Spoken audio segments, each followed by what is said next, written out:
It has not been a banner start for the Calgary Flames. It has been quite the opposite. Simply dreadful until a win over the New York Rangers last night. A lot of the Toronto Blue Jays headlines have knocked Calgary out of the spotlight, and I think they're perfectly okay with that. So, what's next for the Calgary Flames, as it really does feel like a new era could be upon us?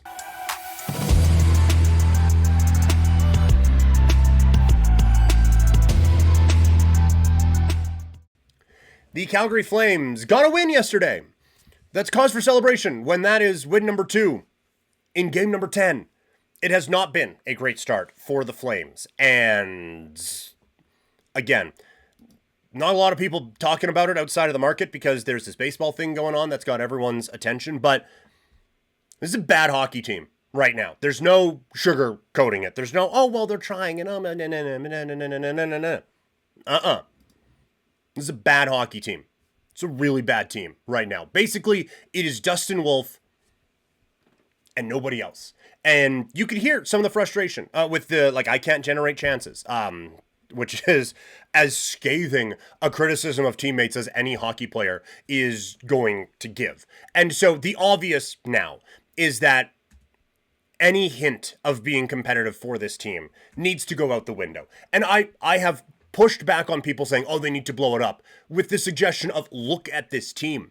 How much blown up more do you want it to be? They were 29th in the NHL in goals last season. The only reason they were competitive at all was because that dude in net just happened to speed up his Vezina timeline a little bit quicker than everyone thought it was going to be, and kept them in a lot of games, even though they were scoring about 2.5 goals a game in a league where that hasn't really been a way to be successful in a really long time. So I don't think Calgary was out here trying to be competitive. They didn't make any free agent moves in the offseason, even though they set a record for the most points put up by a team that didn't make the playoffs in NHL history. I think the organization is well aware of what they have and specifically what they don't have. And last year, what they had was lightning in a bottle, and this year, that bottle has just shattered and is cutting hands all over the place. So the obvious, though, is that it is time to rebuild. And the advancement in this is the situation with Nazim Kadri, because for a long time,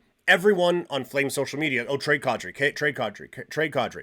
And again, dude had a no move. So you couldn't, unless you wanted to. But now that's been switched, transitioned, whatever you want to call it, into a 13-team no trade clause now. And so, admittedly, it was an easy answer for me, because it was just, oh, well, what could the Flames get for Nazim Kadri? And the answer was fucking nothing. He's got a no move. He ain't going anywhere. But now, this certainly opens the door. Kadri still controls it, and that's why it's just not completely waived. It's still a 13. He still has a bit of a say in where he ends up going. And I am sure if there are a couple of offers that are similar, the organization would go to him and be like, hey, where do you want to go? I think there is a bit of that there. I'm just assuming. That's no reporting or anything like that, obviously. But I do think this now significantly opens the door in the rebuild conversation for Calgary. This was always the move. If you wanted to go full-on tank, let's just be as bad as possible, Nazim Kadri, well, it is funny to say, well, his 35 goals kept them from tanking last year. It's I don't know, they look pretty awful now with him. And they still had just a horrendous offensive team with him last year. But still, he is a very big piece. And he is something that can speed up this process a little bit. Calgary is in a pretty good spot with the young foundation that they have. And I get players are getting scratched and everything like that right now. But when you look at it from a 300-foot view, this team isn't in a bad spot. If they were to go out and get a Gavin McKenna in the draft, he plugs into a lineup that I don't think, it wouldn't be Chicago, where it's just dire for a few years or anything like that. They would be set up pretty well for success. But Kadri can really get you there.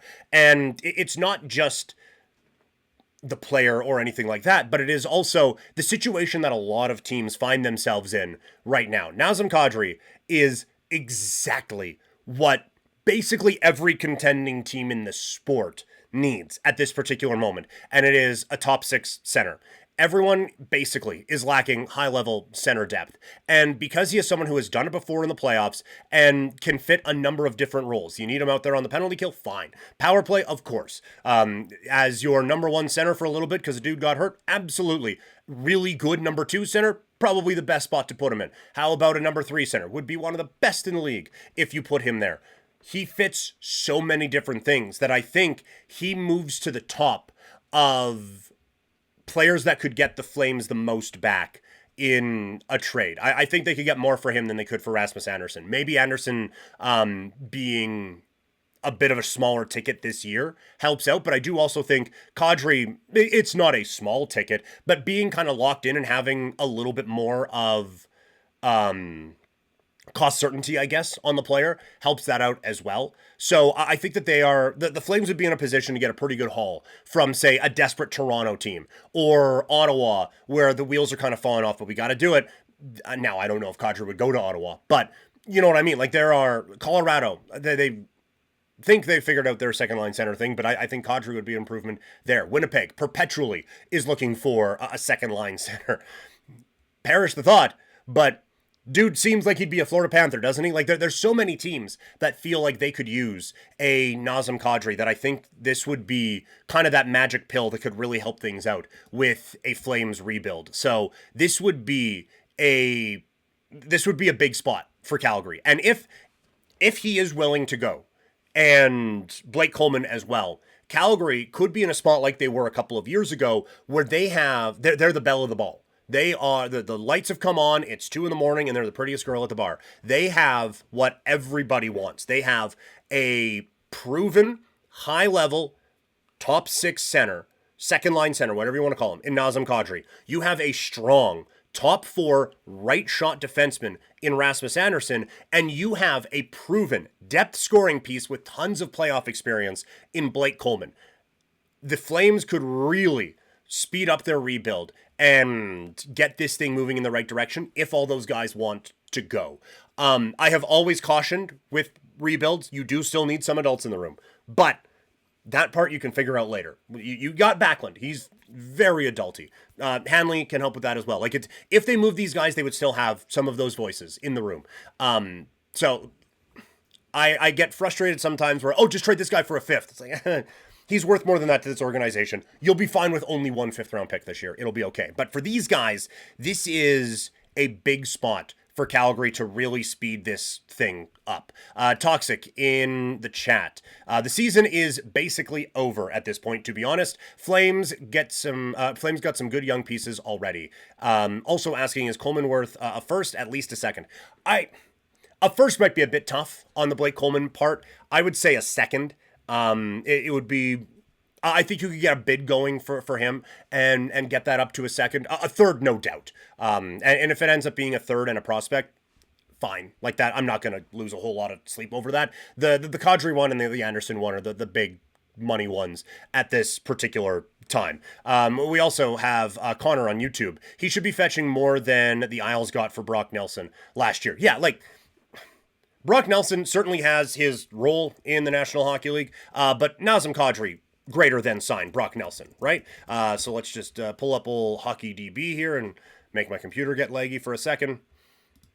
It was, to recap, Brock Nelson traded from New York Islanders with William Dufour to the Colorado Avalanche in exchange for Callum Ritchie, Oliver Shillington, a conditional first-round pick in the 2026 draft, and a conditional third in 2027. I think that could be kind of what you're looking at, right? For Kadri, like, a first, no doubt. A third, yes. With a condition on it that, hey, if he's lifting the Stanley Cup, that turns into a second-round pick. You get a, like, cheapish, youngish NHL player and prospect. That's kind of what you're looking for. Like, the standard kind of used to be a pick, a player, a prospect, right? And I think that's kind of evolved over time. But that would kind of be what you would be looking for. So I think Kadri certainly now would be the piece that would get the most back for the Flames at this particular time. And the thing we always hear is that, well, these trades don't happen early in the season. And I don't understand why. To Toxic's point, the season feels over already. I get it's 10 games in, and, well, don't you know the St. Louis Blues were in last place and barely even an NHL franchise. And then they came back after New Year's and won the Stanley Cup.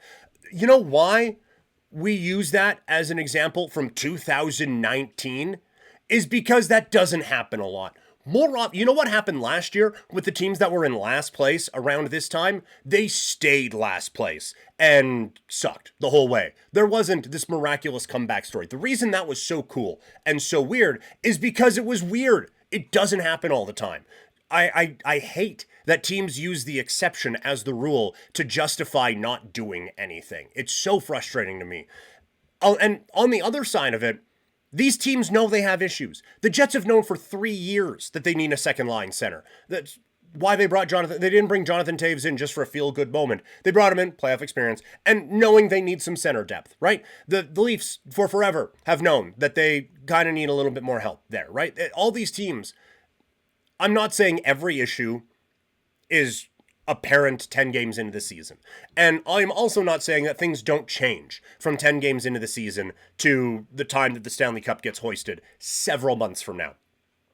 But when there are extremes and when things are obvious, we should treat them as such. So I don't get why a team that needs a second line center would wait till December to trade for a Nazim Kadri. On the other hand, I don't see why Calgary would wait. Even a little bit. Like, for the Flames, did a little number crunching for you guys this morning. For the Calgary Flames to get to 96 points, which was the point total they had last year and still missed the playoffs, but generally is good enough to get you in. If Calgary wants to get to that point, they would need to be 43, 24, and 5 the rest of the way. A team that's scoring just over 2 goals a game would have to play at a 103-point pace the rest of the way just to give themselves a fighting chance of getting curb stomped by Dallas, Vegas, or Colorado in round number 1 of the playoffs. Or if you just wanted to just dead aim nail the record from last year that had an absurd amount of overtime losses on it, they would have to go 39, 20, and 13. It ain't happening. They're not going to play at a 100-point pace the rest of the way after looking like a relatively competitive American Hockey League team for the first 10 games of the season. Like, it just, sometimes crazy things happen in sports, but they're crazy things because they're crazy. So don't treat them as if it's, oh, well, you never know. Like, it is like hey, look, I get that, you know what, times are tough right now, but we are one lottery ticket away from everything turning around. So yeah, we're going to buy this new TV. We're just going to ride this thing out. That doesn't happen. So be responsible about this. Recognize where you are. And I'm not saying that the organization doesn't. I think that they are more realistic about their lot in life right now than a lot of people give them credit for. I think that if they were this team that was content with the middle and everything like that, they would have gone out and been more active in a not so active free agent market, right? Like that there was a lot of moves that were out there for a while that they could have gone and done and didn't, because I think they knew. Like, their biggest free agent signing in the last 2 years is Anthony Mantha. They know what they are. And they just happened to outperform it last year. And now they're probably underperforming this year. But this is certainly closer than what they were, to what they are, than what last year was. So recognize it, move on. That's where you need to be. That's where this team is at right now. It is a rebuild, and not just, well, let's trade a couple veterans for a third-round pick. Let's have some real big seismic moves and set themselves up for the future. Again, I don't think, future-wise, I don't think they're that far away. Currently, they're really far away. But I do like a lot of young pieces on this team. And I don't even hate how Huska's handling it. Like, I thought the Perek stuff at the beginning of the year was dumb. I didn't like it. But I don't mind. Look, Sharon Govich, you're not playing. I get that there's a podcast that's vouching for you, but whatever. Sit. You sit for a game. Coronado, maybe force it in a little bit. You're sitting. Still have the coach hold these players accountable. It can't just be 20 young guys went out there and skated around and nothing really mattered, but hey, they were young, so they needed the experience. There still needs to be that accountability. The coach still needs to coach as if he is trying to win these hockey games. But it's now time to let some of these young kids come in, see what they can do, and move in an entirely different direction. Connor, also in the YouTube chat, I want Brustevich getting some games to be a priority. Him getting traded here was partly Van's concern he wouldn't sign with them because he didn't think he would get a look. I don't want to piss him off. That's fair. I think development-wise, like, I don't know the kid at all. I would assume that if you just kind of sat him down like, hey, maybe you're not playing at this exact moment, but here is our plan. We want you to this, and then we want to do this, and then bam. You know, I would much rather he play 20 minutes a night in the American Hockey League than 6 minutes a night in the National Hockey League, right? Like, and we can get into the conversation, like being Miramanov getting sent down, all of that. Like, we can get into those, like, should he be playing over some of these guys? But the fact is, right now, he wouldn't be a top 4 on the Flames. And which is saying something considering where the team is at right now. But like he wouldn't be. I would much rather he get those opportunities in the American Hockey League, develop, and then come up next year and be the guy who is just dominating already. Like, I'd rather he get overseasoned at the American Hockey League than come up, play 8 minutes a night at the NHL level. But hey, at least he's playing at the NHL level. Like, I don't think there's a spot for him. Now, if someone, like, when Rasmus Andersson gets traded, the conversation is there. If someone gets hurt, the conversation is there. But for right now, like, they're not even playing Perek as much as some people would like. He just got on the first power play unit. So let that be the project right now, and let Brustevich just be awesome in the American Hockey League. If he's undeniable, you figure it out. If something opens up, you'll let him take that opportunity. But for right now, I don't mind him getting this look. I do think you also have to have the conversation with Dustin Wolf. And be like, dude, like, we get it. We know. We got functioning eyeballs. We can see. It ain't fun. That can't be a great time right now, just getting pelted in between the pipes. If you could keep that down a little bit, though, that'd be great. Also, probably not going to play you 60 games this year. Hey, like, 45 feels like a pretty nice number. Do get Devin Cooley in there a little bit. Hey, like, I think there needs to be some conversations, some real adult conversations had with a lot of these players going forward. Don't miss anything from Couch Potato Diary on social media. You can follow me at Primetime Klein on Twitter, Instagram, X, TikTok, Threads, Blue Sky. I know I said Twitter and X, they're the same thing. Whatever, I'm rolling. Check me out. I am at Primetime Klein on social media. Toxic. Wolf is getting run down to the ground. Oh, dude. Like, you knew that was going to be the case. It's surprising it wasn't last year. But yeah, it's not a good hockey team. And they're going to get worse, right? Like, think about, they're trading away Nazim Kadri, who is right now their best forward.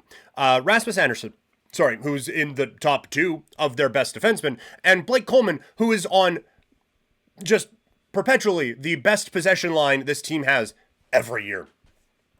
So, you think you're getting beat down now, my guy? Just wait. There's going to be a game where this team is at single-digit shots with like 5 minutes left in the third period. Like, it's going to get rough going forward. I would say, because yeah, it's going to be something. I would say. Also, just quickly, Anand was in the chat earlier. I don't know if he's still hanging around here today, but he said, "Good afternoon, Peter. Happy Monday. Go Blue Jays. Slowly starting to learn baseball and become a fan, knowing it's sort of similar to cricket. Good win for the Flames last night, scoring unusual 5 goals. This road trip will be interesting. Do you think Cooley gets a nod at some point for the trip?" I replied to him there, but want to verbalize it here. I think he gets, yeah, they're going on a 4-game trip. Here, I have the paper copy right in front of me. Well, it wasn't right in front of me, but now it is. They are at Toronto coming up on Tuesday. They are at Ottawa on Thursday, at Nashville on Saturday, and then at Flyers on Sunday. I would imagine that there is a Cooley place in there. And if you wanted to double up, honestly, like if they wanted to go Wolf, Cooley, and go Wolf against the Buds, Cooley against Ottawa, who's struggling a little bit right now. Wolf then against Nashville, and then Cooley wraps it up against Philadelphia. Not hurting my feelings doing that either. So I wouldn't mind working him in a little bit more right now and just giving this kid a bit of a break from getting just absolutely assaulted by hockey pucks every single day. With how they're playing, when is Cooley's next start? That's not a back-to-back. I understand that there is a lot of times in Calgary where it's just like, yeah, back-to-back, just go with the goalie. I think you have to save Wolf from this team. Yeah, answering it before I even saw it, Deeds, yes. But like you have to protect Wolf here from the team that he is playing on with how bad it has been so far. So I think it is important to not just rely on, back-to-backs will come up. You have to give this kid a couple of extra breathers for his own sanity going forward. Because it's going to be a lot, I think, as this year goes along. Play Cooley in all the games. That coming from Toxic. That's also a way to look at it. Because yes, it feels like the Kipper days for a number of different ways. That is absolutely accurate. Toxic. Connor in the chat. PK, I want to know what you think the approach to this season from the media will be and should be. I think we have some very soft media group with asking the tough questions. That's an I hadn't really thought about what the approach could be from the media here. I think you are starting to see a shift already. A lot more people talking rebuild right away than had been in the past. And there has been a contingent of media here that have been very, nope, not a rebuild. You have to keep it competitive. Fans aren't going to want to rebuild, all that. And I would say, saying all of this, rebuild that, trade this, trade that, there are going to be some nights where it's going to suck. Like, it's going to be miserable watching this hockey team play. And regardless of how you are on Team Tank and all of that, like, at some point, it's still not great watching your team in that. So I would just remind people of that. But I do think that the media is going to be a little bit more on the rebuild side as this goes along. Like, I think when a Kadri trade happens, I don't think it's going to be, what an embarrassment. How could they not show up for those boys in the locker room and do this, that, or the other thing? I think that they're pretty good at figuring out what direction things are going and kind of riding along with it that way. In terms of the tough questions, I don't know how many there are going to be because the team's bad. Like, what? Sir, you played your top line 20 minutes tonight. You won the hockey game. What the fuck? Like, I don't know how many of those there are going to be. I think there will be questioning of utilization, specifically around Parekh, as the games start to not mean anything. And I think that will be the case. But I don't know if this is going to be an overly critical media group, and I don't know if there's going to be a lot to be critical of. This is going to be in kind of the beginning stages of a teardown where you can just you can write everything off very quickly as nothing matters, which is why I get concerned about it in the locker room. But from a media standpoint, it can be very quickly written off as kids getting experience, all of that. So that's kind of my thought on how all of that could play out.